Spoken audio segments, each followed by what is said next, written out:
मेरा नाम निम्रा है और मैं कोयटा सिटी से बेसिकली बिलोंग करती हूँ। पिछले 1.5 साल से मैं यहाँ अपने अंकल के पास रह रही थी।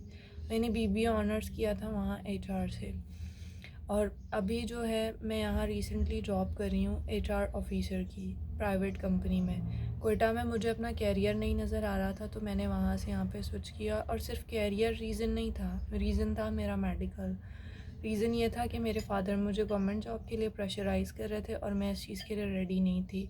फॉर द टाइम बीइंग मैंने कोशिश की कि हाँ मैं करूँ पब्लिक सर्विस कमीशन देने की, लेकिन मेडिकली मैं फ़िट नहीं थी, तो मैंने उस चीज़ को अवॉइड किया क्योंकि मेरे लिए इस टाइम मेरी हेल्थ ज़रूरी थी। मेरी उनके साथ इस बात पर काफ़ी बार बहस भी हुई। उन्होंने मुझे फ़ोर्स किया, मैंने कहा नहीं मैं नहीं कर सकती। उसके बाद आई ट्राइड माई बेस्ट कि मुझे कोई प्राइवेट अच्छी जॉब मिल जाए। फिर वहाँ से मैं यहाँ आई कि नहीं, मेरा मेडिकल ट्रीटमेंट बहुत ज़रूरी है और मेरे फादर इस चीज़ को अफोर्ड नहीं कर सकते हैं कि वो मुझे हर मंथ में 2 बार डॉक्टर के पास लेकर आएँ फॉलोअप्स के लिए। मेरी स्पाइनल का इशू है, मेरी गर्दन के मोहरे जुड़े हुए हैं और मेरी सिटिंग पॉइंट के जो है वहाँ से स्पेस आई हुई है स्पाइनल में। डॉक्टर के बकौल मुझे फॉलोअप के लिए आना था, पर मैं नहीं आ सकी क्योंकि मेरे वालिद साहब के पास पैसे ही नहीं थे। उसके अलावा मैं जब यहाँ आई हूँ तो मैं मेरे ख़्याल से हार्डली एक बार भी डॉक्टर के पास नहीं जा सकी हूँ, क्योंकि उसका रीज़न ये है कि मुझे हर बार हर सैलरी पे प्रेशराइज़ किया जाता था कि तेरी इतनी सैलरी है। मैंने जब भी सैलरी भेजी है हमारे घर पे लड़ाई रही है। मैंने जब भी उनको सपोर्ट किया है हमारे घर पे लड़ाई ही रही है। और मेरी मदर के हमेशा ये अल्फाज रहे हैं कि तुम्हारी वजह से घर का सुकून ख़राब होता है। मुझे ये बात समझ में नहीं आती कि बीइंग अ फ़ीमेल अगर मैं अपनी फैमिली को सपोर्ट कर रही हूँ तो उस पर मैं अपने घर का सुकून कैसे ख़राब कर रही हूँ, सिर्फ़ इस बात पे कि मेरे अब्बू को पैसे चाहिए, बहुत पैसा चाहिए, चाहे वो किसी भी तरह से आए, और मैं इस बात के साथ एग्री नहीं करती। तो इसलिए अब मैं यहाँ पर रह रही थी तो इन्होंने वहाँ बिना इन्फॉर्म किए पिछले 1 महीने से ड्रामा लगाया हुआ था। जब मैं कोयटा में भी थी तो मैं वहाँ पर भी अगर कहीं पर भी जॉब के लिए अप्लाई करती या कुछ भी करती तो इनका यही होता था। 1 डेढ़ महीने के बाद जब इनको नज़र आता था कि इनका मतलब फुलफ़िल नहीं हो रहा है, मेरे अब्बू का लालच पूरा नहीं हो पा रहा है, तो वो मुझे कहते थे रिज़ाइन कर दे, जॉब छोड़ दे, नहीं जाएगी तू, वो अच्छे लोग नहीं हैं, ये है वो। अगर पूरी दुनिया ही अच्छी नहीं है तो फिर अच्छे कौन है? सिर्फ मेरे वालिद साहब अच्छे हैं। मैं ये नहीं कहती कि पूरी तरह से वो गलत है, ठीक है, औलाद हूँ, नहीं चाहती थी कि मैं किसी एक्सट्रीम लेवल तक जाऊँ या कुछ भी हो। लेकिन अब रिसेंट इन्होंने मेरे साथ ऐसा किया है कि मैं पप्पो के पास रह रही थी, तो ये लोग कोयटा से आए हैं बिना बताए। वहाँ पर किसी को इन्फॉर्म नहीं किया इन्होंने कि हम अपनी बेटी लेने जा रहे हैं, चुप करके आए हैं। और मैं ऑफ़िस से गिर गई हूँ, मेरी वालदा आई हैं हमेशा की तरह। ये मेरे साथ दूसरी बार हो चुका है, आज से पहले जब हुआ था तो मैं मार खा के ऑलरेडी स्पाइनल से इफ़ेक्ट हो चुकी हूँ। तो मुझे कहती हैं इमोशनली उन्होंने फिर हमेशा की तरह टैकल किया है कि चल मैं अब आई हूँ, मेरी इज़्ज़त रख ले। भाई मैं ऐसा कौन सा गलत काम कर रही हूँ कि मैं आपकी इज़्ज़त रख लूँ, या क्या ऐसा मैंने क्या किया है? मैं 9 से 5 मेरे ड्यूटी आवर्स है, मैं अपना काम पे जाती हूँ, काम से घर आती हूँ। 1.5 साल से ना मेरी कोई इतनी कोई सोशल गैदरिंग है, ना कुछ है, ना मैं किसी को यहाँ पे इतना जानती हूँ, ना कुछ। सिर्फ़ उन्हीं को जानती हूँ जो फैमिली में जानने वाले हैं। आते ही मुझे मैंने जब कहा कि नहीं सॉरी, और ये बात ऐसे नहीं है कि मैंने उस टाइम रट गई। उससे पहले जब ये इशू आ कि मेरे अब्बू ने कहा कि रिज़ाइन कर दी है, तो मेरी वालदा के साथ अच्छी खासी फ़ोन पे तकरार हो चुकी थी और मैंने कह चुकी थी कि मैंने वापस नहीं आना।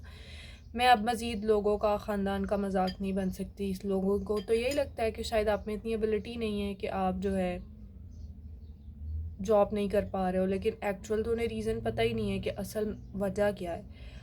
फिर उन्होंने वही ड्रामे लगाने शुरू किए, नहीं जी हम नहीं चाहते आप जॉब ना करें, हम नहीं चाहते जी हम ये ना करें। लेकिन उससे पहले, इनके आने से पहले पप्पो भी शादी से 2 दिन पहले आई हैं और मेरे वालिद साहब ने उन्हें ये कहा है कि इसकी प्राइवेट जॉब का क्या स्कोप है, और इसकी प्राइवेट जॉब का क्या स्कोप है। मैं उसको वहाँ से लाऊंगा, यहाँ ला के इसको 17-18 ग्रेड का ऑफिसर लगाऊंगा, प्राइवेट नहीं गवर्नमेंट जॉब में। अब आप ये सोचें कि एक तरफ मुझे कहते हैं कि आपने जॉब नहीं करनी और दूसरी तरफ कहते हैं कि इसको ये लगाऊंगा। और जब पप्पो ने कहा कि वो कहती है कि मैं वापस नहीं आना चाहती, बेशक आप मुझे अपने घर से भी निकाल दें, ये बात मैंने अपनी वालदा और वालिद साहब दोनों को क्लियर कट कही थी कि मैंने वापस नहीं आना और मैं अब इस सब से बहुत तंग आ चुकी हूँ। तो लिहाजा आपको जो भी करना है आप करें, ये धमकियाँ देना और ये टॉर्चर करना मुझे मज़ीद बंद कर दें। तो बस वही हुआ, वो आए हैं, मैं ऑफ़िस से आई हूँ, मुझे सांस भी नहीं लेने दिया गया। और मेरे साथ ज़ोर ज़बरदस्ती शुरू हो गई। उस सब के तो प्रूफ्स आपको मिल ही जाएंगे। Then I call the police, और जब पुलिस भी ऊपर तक नहीं आ सकी है किसी रीज़न की वजह से, नहीं आने दिया गया उन्हें कि तमाशा लगेगा ये वो, तो लाइट चलेगी और मैं घर से अपनी जान को बचा के भाग आई। अब अगर ये लोग ये कहते हैं कि मुझे किसी ने सिखाया है या मुझे कुछ बोला गया है या मैं सादी हूँ, तो ना तो मैं सादी हूँ और मैं 24 इयर्स ओल्ड हूँ, वर्किंग फीमेल हूँ। मुझे अवेयरनेस है कि क्या हो रहा है क्या नहीं हो रहा, लीगली चीज़ों को कैसे डील किया जाता है, मुझे हर चीज़ का पता है। मैंने BBA ऑनर्स USAID की स्कॉलरशिप पे किया है, ऐसे हवा में तीर चला के नहीं किया है, सादे लोग नहीं कर सकते स्कॉलरशिप पे। मेरा स्कॉलर्स में नाम आया है, मैं पब्लिश हुआ है मेरा नाम थीसिस उस पर, तो वो सादे लोगों का नहीं हो सकता है। बहरहाल मैंने जो भी किया है अपने ऑन पे किया है, अपनी जान की सेफ्टी के लिए किया है, और अब भी अगर मज़ीद मुझे किसी किस्म का नुकसान होगा तो उसका ज़िम्मेदार कोई अंकल कोई आंटी या कोई नहीं होगा, उसके ज़िम्मेदार सिर्फ़ और सिर्फ मेरे पेरेंट्स होंगे, क्योंकि मेरी मदर हमेशा इमोशनली ब्लैकमेल करने की कोशिश करती हैं और फिर मेरे फादर ज़ोर ज़बरदस्ती, और जब ज़ोर ज़बरदस्ती से इनकी मुँह की ज़बरदस्ती से बात नहीं चलती तो ये लोग हाथ उठा के भी काम चला लेते हैं। तो अब इन चीज़ों से मैं तंग आकर मैंने ये स्टेप लिया है, तो लिहाजा अगर मुझे कल को कुछ भी होता है तो उसके सिर्फ़ और सिर्फ रिस्पॉन्सिबल मेरे पेरेंट्स होंगे, क्योंकि मैं नहीं जाना चाहती थी, मेरे साथ ज़बरदस्ती की गई। भले वो फिर मुझे खुद को कुछ करना पड़े या ये लोग मुझे कुछ करते, तो सबके ज़िम्मेदार सिर्फ़ और सिर्फ मेरे पेरेंट्स होंगे, उसमें किसी की कोई इन्वॉल्वमेंट नहीं होगी। अगर मेरा अपने लिए अपने राइट के लिए स्टैंड लेना ये कहना है इनका कि मैंने जो है किसी के कहने पे या कुछ करने पे, नहीं, मैं ऑलरेडी अवेयर हूँ चीज़ों से। मुझे ये बातें सुनाई जाती हैं कि आप ज़्यादा पढ़ लिख गई हो तो आपको ज़्यादा समझ आ गई है। हाँ, मैं ज़्यादा पढ़ लिख नहीं गई हूँ, मुझे बस इतना पता है कि मेरा हक़ क्या है और मुझे कैसे अपने लिए जो है ना सेफ साइड ही करनी है।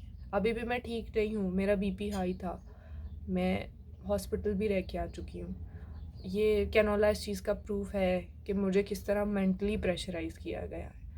बाकी बस मुझे ये रिकॉर्डिंग अपनी सेफ साइटी के लिए करनी थी, क्योंकि मैं नहीं चाहती कि कल को कुछ ऐसा हो जाए जिसके बाद किसी और को इस सब में घसीटा जाए, तो मेरे पेरेंट्स ही रिस्पॉन्सिबल होंगे इस सब के लिए। Thank you.